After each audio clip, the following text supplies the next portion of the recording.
और आप देख रहे हैं सी न्यूज़ भारत। रुख करते हैं न्यूज़ बुलेटिन की ओर। बात होगी आगरा की, जहां आकाश एजुकेशनल ने भारतीय सेना के साथ एमओयू पर हस्ताक्षर किए, जिसका उद्देश्य सैनिकों और उनके परिवारों को सहायता प्रदान करना है। साथ ही बात होगी टीकमगढ़ की, जहां नारी शक्ति वंदन अभिनंदन पखवाड़ा के अवसर पर लिधौरा शहरी क्षेत्र में नारी शक्ति पदयात्रा कार्यक्रम का आयोजन किया गया।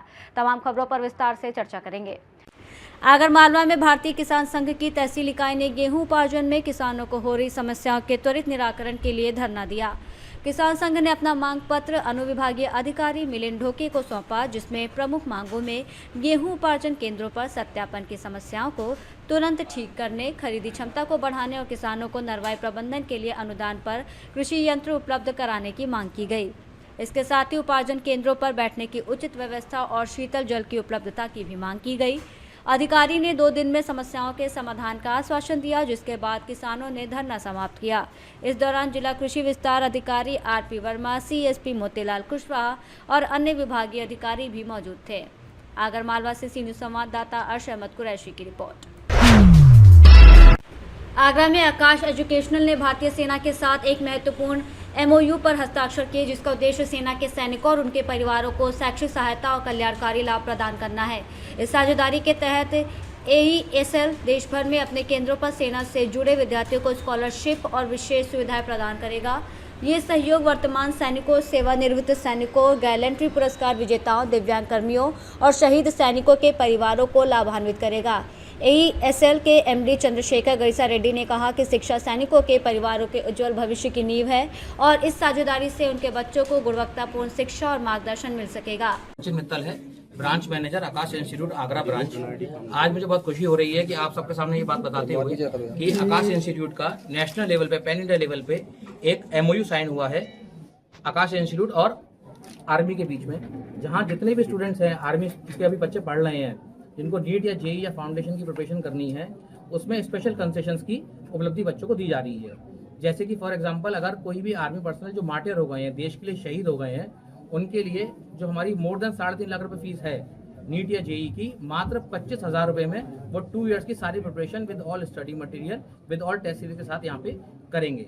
इसमें जो सेकंड बात जो इसमें बात बनी गई है वो है कि अगर कोई गैलेंट्री अवार्ड विनर है या आर्मी पर्सनल जिनकी मोर देन 20% डिसेबिलिटी है, उनको 100% कंसेशन ट्यूशन फीस के अंदर मिलेगा। इसके अलावा जो थर्ड कैटेगरी है कि कोई भी आर्मी में जो अभी वर्किंग है या रिटायर्ड है, तो उनकी जो मेरा नाम गौरव शर्मा है और मैं आकाश इंस्टीट्यूट की आगरा ब्रांच पर एकेडमिक हेड मेडिकल डिवीजन देखता हूं। और बड़ी खुशी के साथ मुझे ये बताने में बहुत खुशी हो रही है कि जो आकाश इंस्टीट्यूट की हेडक्वार्टर्स और आर्मी हेडक्वार्टर्स के बीच में एक MOU साइन हुआ है और उस MOU के हेल्प से हम जो आर्मी पर्सनल्स हैं, उनके जो ऑफस्प्रिंग्स हैं, उनको हम यहाँ पर कुछ कंसेशन प्रोवाइड करेंगे ड्यूरिंग देयर एजुकेशन। इसमें जो सबसे इम्पोर्टेंट है, अगर कोई हमारे आर्मी पर्सनल देश की रक्षा में शहीद हुए हैं और या मार्टर हुए हैं, उनके बच्चों को 100% हमें जो फीस है वो ऑफ होगी, एक्सेप्ट एक नॉमिनल अमाउंट रजिस्ट्रेशन का उसमें लगेगा। बाकी पूरे 2 साल उनकी पढ़ाई पर कोई खर्चा नहीं है आकाश की तरफ से।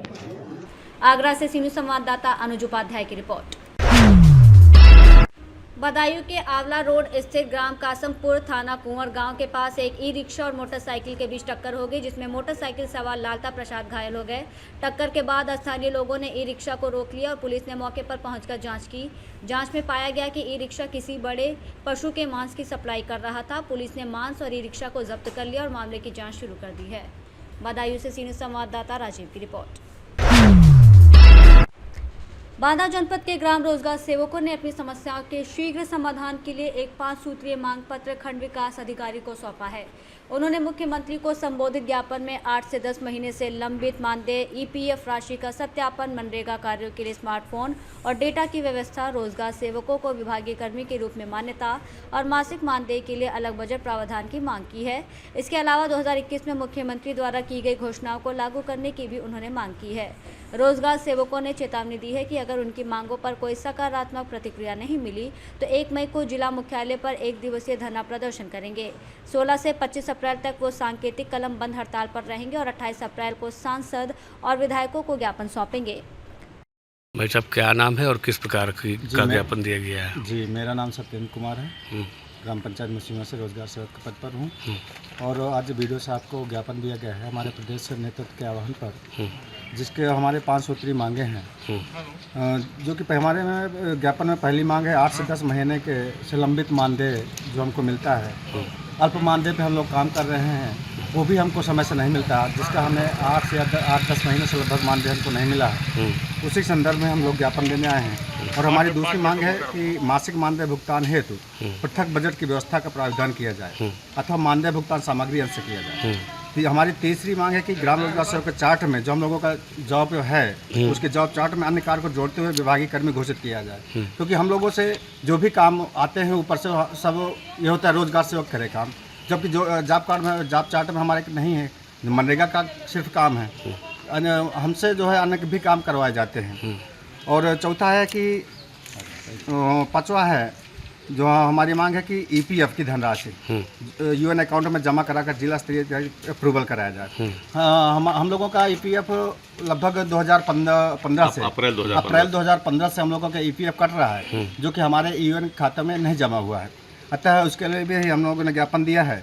और हमारी एक लास्ट मांग है कि बेहतर गुणवत्ता वाले मोबाइल फ़ोन को उपलब्ध कराए, जिससे डाटा रिचार्ज और उसमें डाटा रिचार्ज भी हर महीने दिया जाए। क्योंकि आजकल सब डिजिटलाइज काम है, डिजिटल का काम है, KYC करना है, मोबाइल ऐप से एनोनस करना है, ऐसे बहुत सारे वर्क है, क्रॉप सर्वे करना है, ऐसे बहुत सारे वर्क है जो मोबाइल से ही होते हैं। तो हम लोगों को एक अच्छा सा कोई फ़ोन भी दिलवाया जाए, उसमें डाटा रिचार्ज भी इस तरह की हमारी 5 सूत्री मांगे हैं, जो हमने वीडियो साहब को अपना ज्ञापन दिया है। क्या कहा, क्या आश्वासन मिले वीडियो साहब ने? आश्वासन दिया है बड़े अच्छे से। हाँ, हम लोगों को ज्ञापन लिया और बोल रहे कि नहीं ठीक है, और हम आप लोगों के साथ में हैं, शासन तक हम बात पहुँचाएँगे। आप लोगों की जायज़ मांगे हैं ये, और इसके लिए हम वीडियो साहब के आभारी हैं। बिल्कुल वीडियो साहब ने हमारा साथ दिया। क्या नाम है और किस प्रकार का ज्ञापन आज सौंपा गया है यहाँ पर? पीयूष सिंह और ग्राम रोजगार सेवक हम सब लोग हैं, आज यहाँ एकत्रित हुए हैं जी। हाँ, प्रदेश नेतृत्व के आह्वान पर जी, उसी के संदर्भ में आए हम लोग वीडियो। किस प्रकार का ज्ञापन दिया गया है, क्या है मांगे आप? आज हमारा जो ज्ञापन दिया गया है उसमें हम लोग खंड विकास अधिकारी महोदय के नाम ज्ञापन आज 15 तारीख को देने आए हैं। और हमारी अगर ये मांगे नहीं पूरी हो रही हैं तो हम लोग कल से जो है सामूहिक कलमबंद की हड़ताल पर रहेंगे 16 तारीख से लेकर 25 तक। और इसके बाद फिर हम लोग जो है 1 मई को जिला मुख्यालय में 1 दिवसीय धरना करेंगे। और इसके बाद भी यदि हमारी समस्याओं का निस्तार नहीं होता है तो हम लोग सीधे मुख्यमंत्री जी का जो विधानसभा भवन है उसका घेराव करने का काम करेंगे। बांदा से सीनू संवाददाता रामकृपाल यादव की रिपोर्ट। गढ़चिरौली जिले में पुलिस विभाग की पहल पर आयोजित प्रोजेक्ट उड़ान रोजगार मेले ने हजारों युवाओं के जीवन में नई उम्मीद जगाई। इस मेले में 38 प्रमुख कंपनियों ने भाग लिया और 1278 युवाओं को विभिन्न कंपनियों में नियुक्ति पत्र प्रदान किए गए। राज्य के राज्य मंत्री आशीष जायसवाल ने चयनित युवाओं को नियुक्ति पत्र सौंपते हुए ईमानदारी और कौशल विकास का संदेश दिया। महिंद्रा एंड महिंद्रा, फ्लिपकार्ट, डी-मार्ट और टोयोटा किर्लोस्कर जैसी कंपनियों ने युवाओं का चयन किया, जिनमें 1.80 लाख से 3.60 लाख रुपए तक का वेतन पैकेज मिला। इस आयोजन में माओवादी विरोधी अभियान को मजबूत करने के लिए 31 4 पहिया वाहनों को भी रवाना किया गया। गढ़चिरौली पुलिस का ये प्रयास युवाओं के लिए रोजगार के नए अवसर लेकर आया। गढ़चिरौली से सीनियर संवाददाता चंद्रशेखर पुलगम की रिपोर्ट। हापुड़ बुलंदशहर मार्ग पर ग्राम मुर्शदपुर के पास हुए दर्दनाक हादसे में कार ने डिवाइडर पर खड़े लोगों को कुचल दिया। हादसे में 2 महिलाओं सितारा और सरोज शर्मा की मौके पर मौत हो गई, जबकि शारदा, रूबी और लविश गंभीर रूप से घायल हो गए। दुर्घटना के बाद हाईवे पर जाम लग गया, जिसे पुलिस ने हटाकर यातायात को बहाल किया। प्रारंभिक जांच में तेज रफ्तार और चालक की लापरवाही को हादसे की वजह माना जा रहा है। हापुड़ से सीनियर संवाददाता सचिन सागर की रिपोर्ट। जौनपुर के शाहगंज नगर स्थित होटल आरडी में प्रजापति समाज द्वारा आयोजित सम्मेलन में भाजपा जिलाध्यक्ष अजीत प्रजापति का भव्य स्वागत किया गया। मुख्य अतिथि के रूप में पहुंचे जिलाध्यक्ष का समाज के लोगों ने फूल मालाओं से जोरदार अभिनंदन किया। कार्यक्रम में विशिष्ट अतिथियों ने उन्हें विशाल मालाएं पहनाकर सम्मानित किया। जिलाध्यक्ष अजीत प्रजापति ने समाज को संगठित और सशक्त बनाने का आह्वान किया। साथ ही शिक्षा, संगठन और आत्मविश्वास के बल पर प्रजापति समाज को और आगे बढ़ने की प्रेरणा दी। उन्होंने समाज के एकता और विकास के महत्व पर जोर दिया और समाज के मान सम्मान के लिए प्रतिबद्ध रहने का आश्वासन दिया। सम्मेलन भारतीय जनता पार्टी के मुझे जिलाध्यक्ष बनाया और पूरे उत्तर प्रदेश में प्रजापति समाज से इकलौता जिला अध्यक्ष मैं बना हूँ। इसके पहले पिछली बार पिछली बार एक थे वहाँ से प्रयाग से, और उसके पहले पच्छा से होते थे।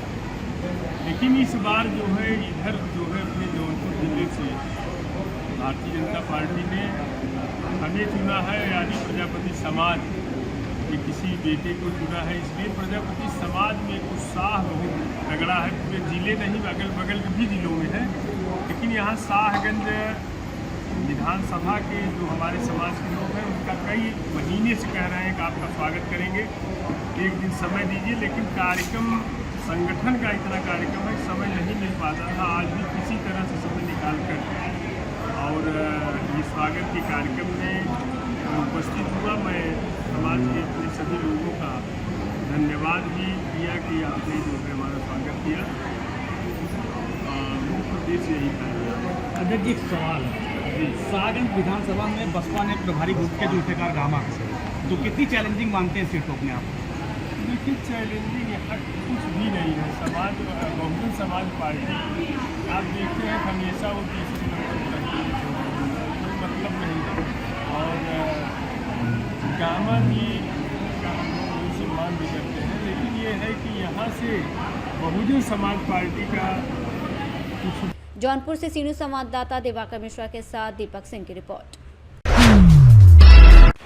जोधपुर पुलिस ने स्थापना दिवस के अवसर पर आमजन को बेहतर सेवाएं देने के लिए डिजिटल स्वागत कक्षों की शुरुआत की है। पुलिस आयुक्त शरद कविराज के नेतृत्व में सभी थानों में कंप्यूटरीकृत सिस्टम, सीसीटीवी कैमरे और सीसीटीएनएस से जोड़े गए स्वागत कक्ष बनाए गए हैं, जिससे नागरिक सीधे शिकायत या एफआईआर ऑनलाइन दर्ज करवा सकेंगे। इसके अलावा राजकॉप सिटीजन ऐप के जरिए नागरिक घर बैठे अपनी शिकायतें दर्ज कर सकते हैं और ट्रैक कर सकते हैं। पुलिस प्रशासन द्वारा जन सहभागिता बैठकों का आयोजन भी किया जा रहा है, जिससे पुलिस और जनता के बीच संवाद मजबूत हो सके। ये पहल पुलिस कार्य प्रणाली में पारदर्शिता बढ़ाने और सुरक्षा व्यवस्था को प्रभावी बनाने की दिशा में महत्वपूर्ण कदम है। हाँ, वही मैं बता रहा हूँ ना कि पहले तो हम उनका एक हेल्थ रिकॉर्ड बना के सिक्वेंशली उसको ट्रैक करेंगे, ताकि कुछ लोग जो डाउन ट्रेंड पे जा रहे हैं उनको ट्रैक करके प्रिवेंटिव मेजर्स लेके उसको इम्प्रूव किया जाए। प्लस इनकी भी जैसे डॉक्टर्स की स्ट्रेसफुल जिंदगी है, इनकी भी 24 घंटे काम करके स्ट्रेसफुल जिंदगी है, तो साइकोलॉजिकल इफेक्ट्स भी होते हैं। तो उसको वैल्यूएट करने के लिए हमारे साइकेट्री डिपार्टमेंट के साथ सहयोग किया जाएगा। और प्लस जो इन्होंने बताया कई एडिक्शन के रिलेटेड जो क्राइम होते हैं उसमें हम विल ट्राई टू हेल्प की डी एडिक्शन ट्रैकिंग की कहाँ से जो कुछ ड्रग्स वगैरह आ रही हैं उसमें कैन वी हेल्प देम, वो भी हमें डिस्कशन हुई है। काफ़ी आगे चलेंगे और साहब ने जैसे बताया will definitely grow with each other for the betterment of Jodhpur society.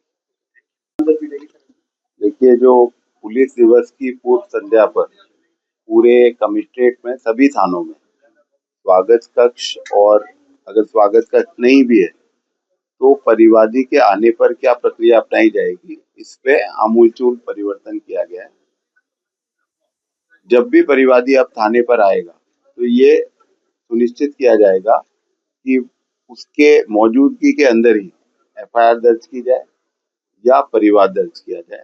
दोनों ही परिस्थितियों में सीसीटीएनएस से एक डिजिटल नंबर जनरेट होता है, वो उसको आवश्यक रूप से बताया जाएगा।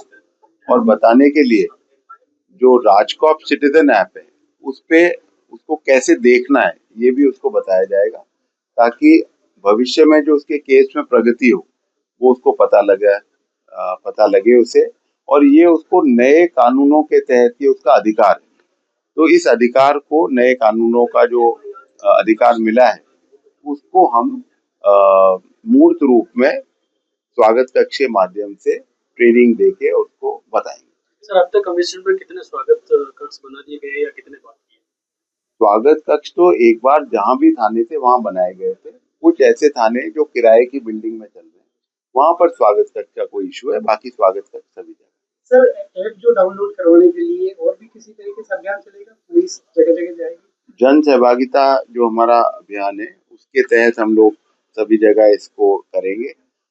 कमिश्नरेट के अंदर बहुत जल्दी एक आदेश देके और किराएदार और जो घरेलू काम करने वाले लोग हैं उनके सत्यापन का भी अभियान चलाया जाएगा और राजकॉप के माध्यम से इसको बहुत आसानी से सत्यापन के लिए लोग। जोधपुर से सीनू संवाददाता आनंद की रिपोर्ट।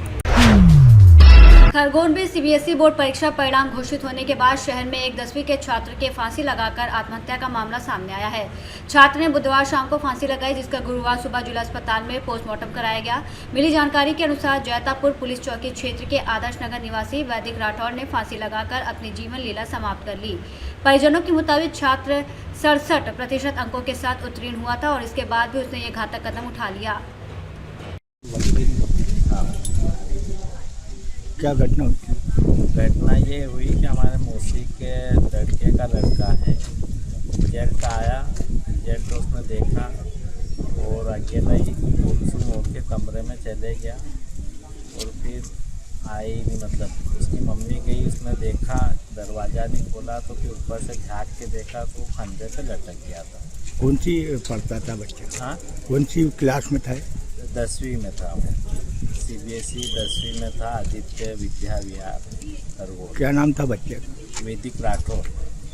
कहाँ रहते? परसेंट बने इसके रिजल्ट क्या है? परसेंट 65% बने। तो परिवार को कुछ बात नहीं की उसने? परिवार को कुछ बताया नहीं, उन्होंने मोबाइल पे कुछ सर्च करा और मम्मी को उन्हें बताया था इतने परसेंट आए और जाके कमरे में एक कमरा था उसका पढ़ाई का, वहाँ जाके वो चले गया। उसकी मम्मी फिर आधे घंटे बाद गई देखने तो फिर पता चला। क्या नाम है आपका? मेरा राहुल राठौर। आपका कौन था? मेरे खरगोन से सीनू संवाददाता नीलेश की रिपोर्ट। महाराजगंज जनपद के गोरखपुर सुनौली नेशनल हाईवे पर स्थित एक होटल में खाना बनाते वक्त अचानक चिंगारी के कारण भीषण आग लग गई, जिससे आसपास के इलाके में हड़कंप मच गया। फरेंदा थाना क्षेत्र के विधायक चौराहे पिपरा मौनी चौराहा के समीप स्थित होटल में आग लगने से काफी नुकसान हुआ। हालांकि स्थानीय ग्रामीणों ने अपनी तत्परता दिखाते हुए आग को बुझाने का प्रयास किया और इसके बाद फायर ब्रिगेड की गाड़ी मौके पर पहुंची। पुलिस ने मामले की जाँच शुरू कर दी है। महाराजगंज से सीनियर संवाददाता अंगद शर्मा की रिपोर्ट। टीकमगढ़ जिले के तिदारी गांव में लोग पीने के पानी के लिए तरस रहे हैं। 2 महीने पहले सोलर प्लांट और नल जल योजना की शुरुआत की गई थी, लेकिन अब योजना पूरी तरह ठप हो चुकी है। विभाग के कर्मचारियों ने सोलर प्लांट की प्लेट और पानी सप्लाई की मोटर बोरवेल से निकाल कर ले गए, जिससे ग्रामीणों को फिर से पानी के लिए परेशानियों का सामना करना पड़ रहा है। लाखों रुपए खर्च करने के बाद भी गाँव में पानी की सप्लाई नहीं हो रही है और गर्मी बढ़ने के साथ संकट और गहरा गया है। ग्रामीणों ने प्रशासन से सोलर प्लांट और मोटर फिर से लगाने की मांग की है, ताकि नल जल योजना शुरू हो सके और उन्हें पानी के लिए भटकना ना पड़े। भाई कौन सा गांव है जो? है भाई साहब। भाई बताओ क्या दिक्कत आ रही पानी की? आई दिक्कत के कुआं फिर गए की चेन टूटी धरी। काय की चेन टूटी? हेट की। अच्छा, तुम्हारे वो पाइपलाइन तो डरी थी का भाव? वो तो कछु नहीं है। हाँ, कब से बंद है? एक आओ नहीं है। हाँ, कछु नहीं है। तो वो बड़ी परेशानी हो रही? बहुत परेशानी हो रही। कुआं जो हाल में जा रहा है और सजिया चाह जा ढोबस नदिया में पानी नहीं है। हाँ, नदिया की मछलियाँ मार गई। अच्छा, बिल्कुल पानी नहीं है फिर? नहीं ना। टीकमगढ़ से सीनू संवाददाता अवधेश शुक्ला की रिपोर्ट। टीकमगढ़ जिले के कलेक्टर और कार्यक्रम अधिकारी परियोजना अधिकारी जतारा के कुशल निर्देशन में नारी शक्ति वंदन अभिनंदन पखवाड़ा के अवसर पर लिधौरा शहरी क्षेत्र में नारी शक्ति पदयात्रा कार्यक्रम का आयोजन किया गया। इस कार्यक्रम में नगर पालिका अध्यक्ष विजेता चढ़ार ने हरी झंडी दिखाकर यात्रा को रवाना किया। महिला बाल विकास की पूरी टीम और समस्त वार्ड पार्षद भी इस अवसर पर मौजूद रहे, जिन्होंने कार्यक्रम को सफल बनाने में महत्वपूर्ण योगदान दिया। टीकमगढ़ से सीनियर संवाददाता मनोज की रिपोर्ट। बुलेटिन में फिलहाल इतना ही। देश और दुनिया की तमाम बड़ी खबरों के लिए देखते रहिए सी न्यूज़ भारत।